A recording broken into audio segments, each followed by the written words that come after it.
well in time. Now I request Mr. Muhammad Kashif from Center of Excellence. He is a student of Center of Excellence. He will be presenting in next 10 minutes about climate change impacts on crop water requirements, crop yield and productivity through simulation, historical and future simulations. So, Mr. Kashif, now forum is over to you. I will request the presenter to please share the presentation and then go to the presentation mode in your PowerPoint slides rather than presenting in the edit mode. Yes, now it is fine. Kashif, please go ahead. To all the participants in the conference. If you can open your video. Hanan, can you switch off your video? And Kashif, can you switch on your video?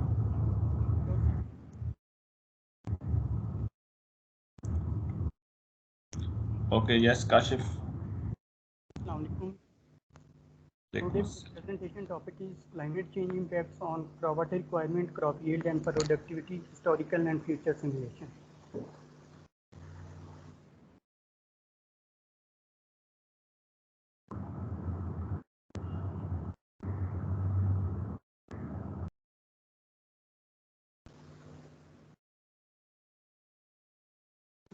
The global agriculture system is vulnerable to climate change.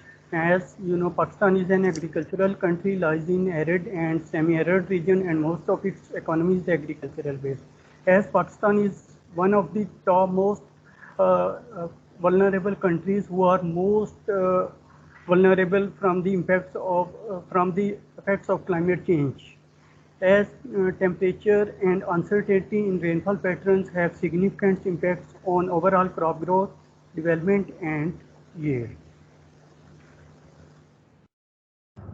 With the increase in temperature, the irrigation needs of different crops are increasing day by day, and due to the increase in temperature, the yield of different crops is affecting negatively. As the water productivity of wheat crops is affecting on a larger scale in Punjab, as water resources are diminishing day by day, so it's a dire need to enhance the water productivity by overcoming the factors which are decreasing the crop water productivity. And my study aims to assess the future impacts of climate change on crop water requirement, crop yield, and crop water productivity in the study area. There are the objectives of my study. First one is to investigate the temperature and precipitation variations in the selected area of the Punjab. And the second one is to determine the present crop water requirements, crop yield and productivity based on historical time series data. And the third one is to assess the impact of climate change on crop water requirement, crop yield and productivity. Here is the methodology flowchart. By following these steps, I have concluded my results. Here is the part of data collection. I have collected the data from different departments related to crop and as well as climatic data. Here is the parameters of crop data, which includes the anthesis date, maturity date, harvest waste at maturity, top weight at maturity, and leaves area index. And this data concludes into 5 years, from which 3 years of data I have used for calibration, and the next 2 years data I have used for validation of my crop model, crop genetic information data. By using this information, crop genetic information data, I have calibrated and validated my crop model. Here is the soil data which I have input in my crop model. Here is the description about DSAT crop simulation model. There are the following 3 modules used in DSAT model: plant module, weather and soil water module. Each module has the following operational steps. By following these steps, I have concluded my result or simulated my results. Here is the description about statistical downscaling model. Actually, statistical downscaling model is a hybrid of regression-based and stochastic weather-generated downscaling method. Appropriate atmospheric variables for predictors were determined by means of screening way in SDSM. two subperiods from 1961 to 1990 and 1991 to 2001 were used to calibrate the statistical downscaling model. For statistics, namely R-square, root mean square error, Nash-Sutcliffe's coefficient of efficiency, and mean absolute error were used to assess quantitatively the performance of SDSM. Finally, the gridded data from the Hertz EM3 were used to simulate the future climatic variable or to simulate the future parameters of climate. Here is the methodology flowchart of SDSM. By following this methodology, I have concluded my results.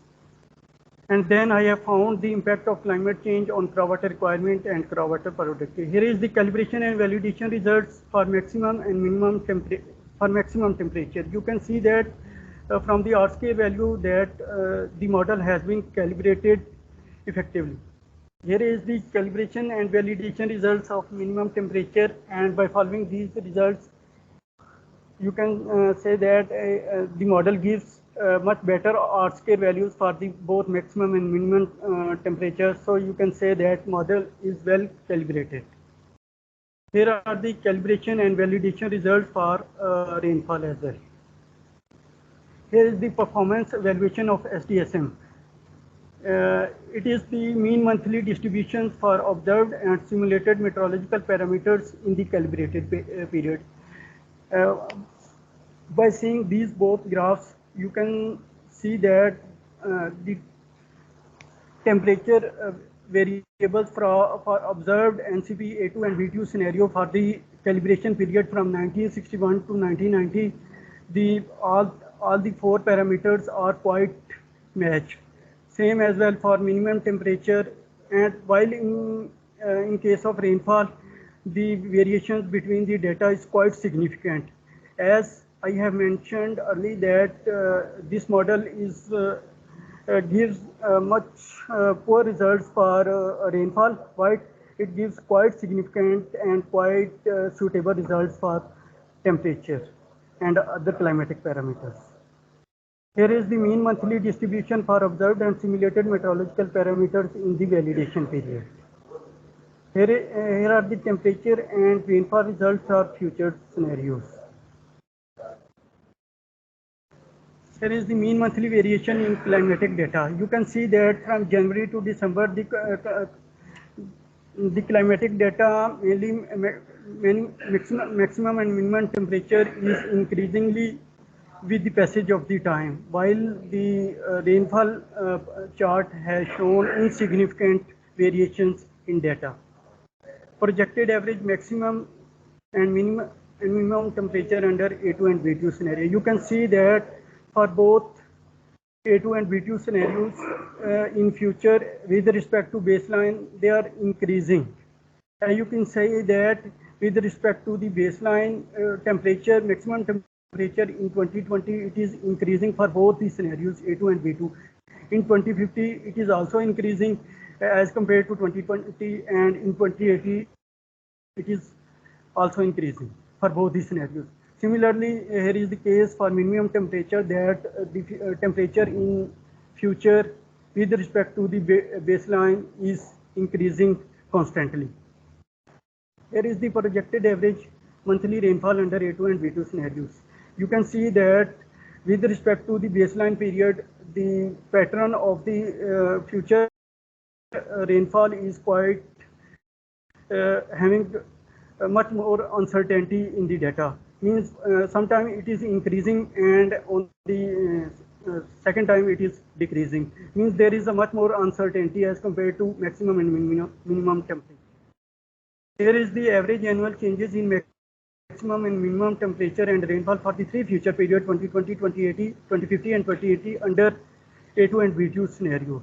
You can see that as compared to the baseline period, temperature under A2 scenario is increasing up to 4.2 degrees centigrade in 2080, and minimum temperature is increasing up to 2.3 degrees centigrade in 2080, and the rainfall is increasing up to 10% in 2020 and 5% and 3% respectively in 2050 and 2080. Here is the average annual changes in maximum and minimum temperature and rainfall for the future three periods 2020, 2050 and 2080 under B2 scenarios. Similarly, you can see that under B2 scenario, temperature is also increasing, maximum temperature is also increasing up to 3.9 degrees centigrade in 2080, and minimum temperature is increasing up to 2 degrees centigrade, and the rainfall in 2020 it is increasing up to 11% and decreasing in 2050 and 2080, while the decrease in rainfall in 2050 and 2080 is quite minimal. So the average annual rainfall under B2 scenario is also increasing. Here is the calibration results of the crop simulation model. Validation results of the crop simulation model. Here is the performance evaluation of the crop simulation model. You can see that the observed and simulated values are quite similar, and the model is giving a R-square value up to 0.937. It means that we can use this model for future analysis. Here is the relationship between the observed and simulated wheat yield for calibration and validation period. Projected wheat yield during the wheat growing season from November to April for the three future period under A2 and B2 scenarios. You can see that as compared to baseline period, as the impact of climate change, especially maximum and minimum temperature, is quite significant. Due to the increase in temperature, the crop evapotranspiration is also increased day by day, due to which the crop yield is going to be affected negatively. And the proof is here that crop yield as compared to baseline period is continuously increasing in 2020, 2050 and it's continuously decreasing in 2020, 2050 and 2080 under A2 and B2 scenarios. And the results shown that under A2 scenario in 2020, crop yield is increasing up to 7%. In 2050, it is increasing up to 10%, and in 2080, it is decreasing up to 10%. Similarly, in under B2 scenario, crop yield is decreasing up to 9% under 2020 and 6% and 8% respectively under 2050 and 2080. Here is the simulated impact of climatic parameters on wheat yield under A2 and B2 scenario. By showing this graphical analysis, you can see that as compared to baseline period, crop yield under both scenarios is decreasing continuously in the future period, in all future periods. There is the projected crop water requirement under A2 and B2 scenarios. As I have mentioned that due to the increase in climatic parameter, mainly maximum and minimum temperature, they are putting negative impacts on the crop water, on the crop yield, and the crop water requirements are continuously increasing, due to which the graph is showing that the crop water requirement of in future periods is continuously increasing as compared to the baseline period. You can see that as compared to the baseline period under both A2 and B2 scenarios, the crop water requirement in 2020, 2050 and 2080 is continuously increasing. It means that temperature has putting negative impacts on crop water requirement. Similarly, projected crop water requirement and crop water productivity during the wheat growing season from November to April and for three future periods are showing that. You can see that from the statistical analysis that as compared to the baseline period, temperature, crop water requirement as well as crop water requirement is increasing, while crop water productivity is showing negative behavior in the all three future periods. Here is the projected changes in crop water productivity for the baseline and three future period under A2 and B2 scenarios. You can see that under A2 scenario, crop water productivity is decreasing up to 18%, and under B2 scenarios, it is decreasing up to 15%. Here is the graphical analysis of crop water Can you productivity. conclude, because you have overrun your time? Can you Yes. conclude, please? Here are the conclusion. Future climate projection indicated that maximum and minimum temperature are expected to rise in the future up to 4.2 and 3.9 degrees centigrade. Similarly, minimum temperature is going to increase up to 1.8 and 2 degrees centigrade by 2080 under A2 and B2 scenarios. And similarly, average annual precipitation is increasing by 40 and 44 millimeter in the early century under A2 and B2 scenario respectively, while wheat yield is reducing up to 9% and 8% cumulatively by 2080 under A2 and B2 scenarios. For future crop water requirement, it will increase up to 38 and 30 millimeter by 2080 under A2 and B2 scenarios. The result of this study will provide useful information which would be used by policymakers and stakeholders to formulate suitable adoption strategies to offset the negative impacts of climate change on wheat production. There are some recommendations. First one is the suitable management related to conservation of water resources, such as building of new water storage structures, proper planning in the application of irrigation water, and soil water balance management will be helpful to increase the water available resources. By adapting different strategies like changes in sowing time, adjustment in irrigation management or nutrition management, and development of climate resilient hybrid impact of climate change can be reduced. In future studies, RCM models instead of GCM are built at regional scale, which can be used for improved performance as they reduce the uncertainties from the downscale climatic data. Thank you. Thank you very much, Engineer Kashif, for telling us what will be the impact of climate change on crop yield. I think we have taken the wheat as the representative crop. 17% and 15% reduction is expected because of the temperature and the precipitation variation. So we'll move towards the next presenter.